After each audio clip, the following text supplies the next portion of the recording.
This is Jenny McCarthy.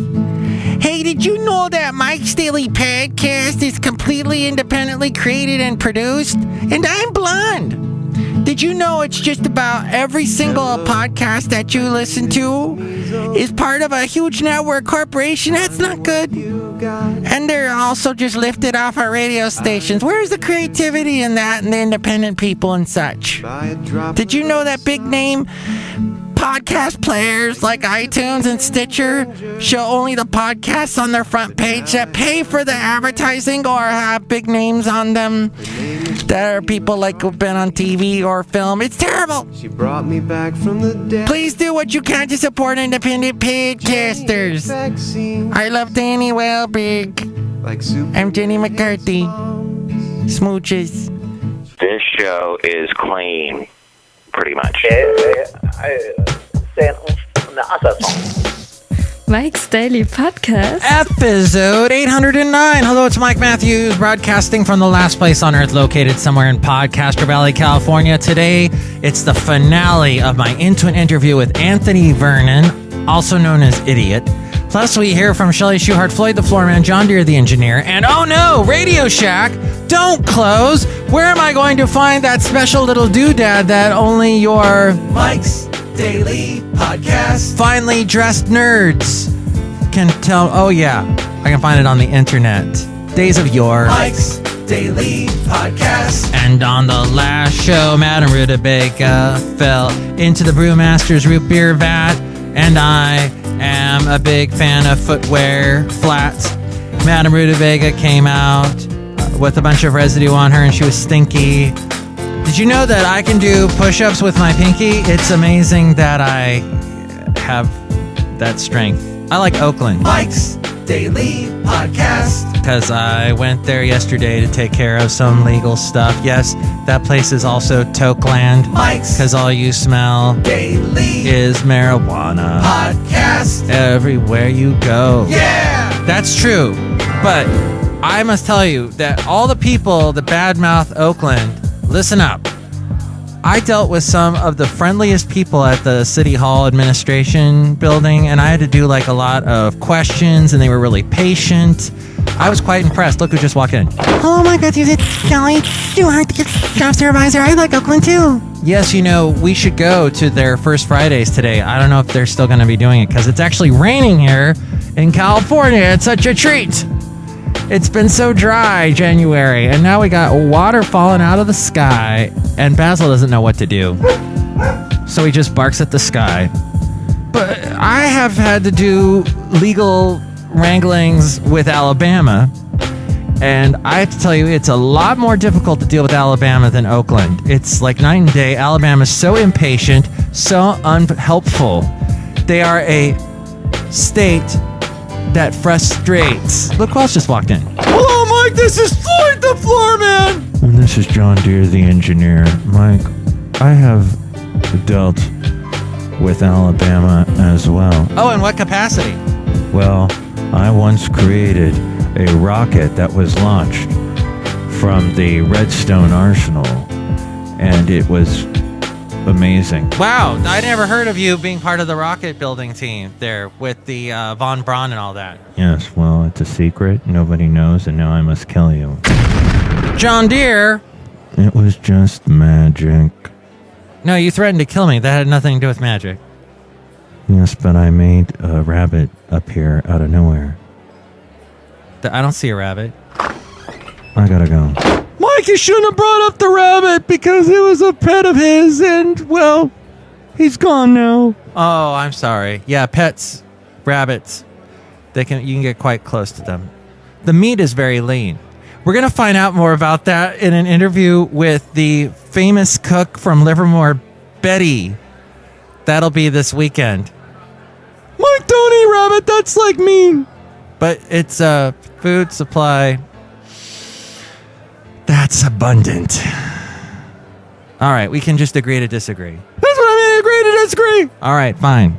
And you know that there's this thing called Radio Shack. It's not going to be as abundant anymore. Yes, apparently, the corporation, Radio Shack Corporation, which filed Chapter 11 bankruptcy protection yesterday, said that 175 of its California stores are going to close. This according to LATimes.com. Many stores in the Southland near Los Angeles are on the chopping block, including several in LA and surrounding cities. They have about 4,000 stores in the U.S. The troubled electronics chain said it had agreed to sell 1,500 to 2,400 locations to General Wireless, an affiliate of the hedge fund Standard General.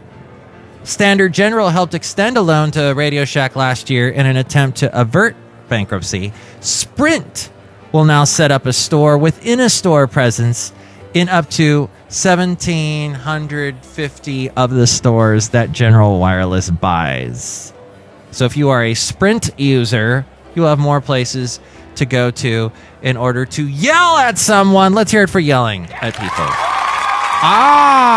But Radio Shack said the bankruptcy filings do not affect their shops in Asia and locations run by a Mexican subsidiary, or the more than 1,800 franchise stores in 25 other countries.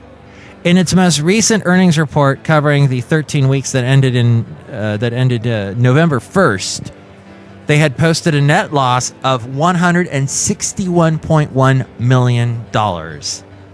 The last time it posted a profit actually was in 2011. They have suffered along with other traditional brick and mortar retailers such as Best Buy. What do you think about that? What do you think about the whole thing about that? And the bureaucratic nightmare that is Alabama, which is such a surprise because they're so anti-regulation over there. They're so, in support of the independent man and Tea Party values and get big government out of the way. But big government is so in the way when you're trying to deal with anything legally in Alabama. It's a good old boys club, and if you're not one of the good old boys, you can't get anything done. It is such a pain in the butt, Chely Shoehart. Oh my gosh, Mike Matthews, I'm so sorry. I run a gift shop here at the Last Place on Earth. Yes, I know. A lot of people go there and buy things. Yeah, right now I'm selling your CDs. Your what?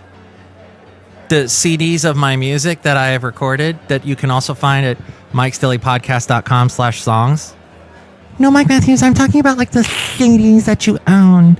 Like that old Blink-182 CD and that Big Audio Dynamite CD for the Globe. Don't sell that. Do I get any of the money? No, Mike Matthews, I'm just getting rid of it. I see you're in the bees, huh? How about Blue October? Yeah, I sold that too. Who bought frickin' Blue October? I don't know, some girl in her 30s that was really big. Okay, well, that's fine. To each their own, etc. But whatever. Check out mikesdailypodcast.com where you can listen to the show. Well, I guess you're listening to the show right now, but there are other ways to listen to this show, including through iTunes. We have links to where to find us on iTunes. Subscribe to us in iTunes. And when I post a new show, you get it instantly. You can also comment on the show and rank the show. That helps our rating, and more people find out about us. It's lovely. There's also where you can listen to us on Spreaker, Mixcloud, Podomatic, Stitcher, TuneIn. Yes, we're on TuneIn now. Woohoo! And you can listen to us on SoundCloud, YouTube. And also tell your friends about the show. We have links to where to find us on Facebook. Like the Facebook page. And when I post a new show, share it with your friends. More people find out about us that way. We're also on Twitter, Instagram, Yelp, and Tumblr. And you can share us through those social media. Yes, you can also support the show through the Amazon link. If you're going to buy anything and further put Radio Shack out of business, go through the Amazon link at mikesdailypodcast.com, and that helps support our show, and it doesn't change the way you shop. There's also the daily podcast picture, the blog, and all my past interviews, and yes, also my songs are there at mikesdailypodcast.com. And if you ever need to email me or make any sort of comment on the Oakland stuff and the Radio Shack stuff, you can email me, mikesdailypodcast@gmail.com. We read your comments on the section emails from email. Also email me there if you'd like to be a guest on the show or if you'd like to sponsor the show. Into an interview. All right. I'm speaking with Anthony Vernon. also known as idiot, I guess, is how I would be labeling myself. Yeah, why do you go by idiot? That's a good one. The thing is that that's kind of how I view myself. I don't really have the best viewpoint of myself, and I guess it's something I'm working on, but kind of not. It's something I care or don't care about, but that's not the point. It's kind of how I view myself, and I think it's just a really quick, really fitting, really easy name, and it's also something you play around with a lot with in terms of logos and looks and stuff like that. Don't want to be an American idiot. But I think I may have to change it depending on different copyrights or whatever. So I might just go idiot boy, but that probably won't last. Yeah, I'll probably just, if I can go with idiot, I'll leave it.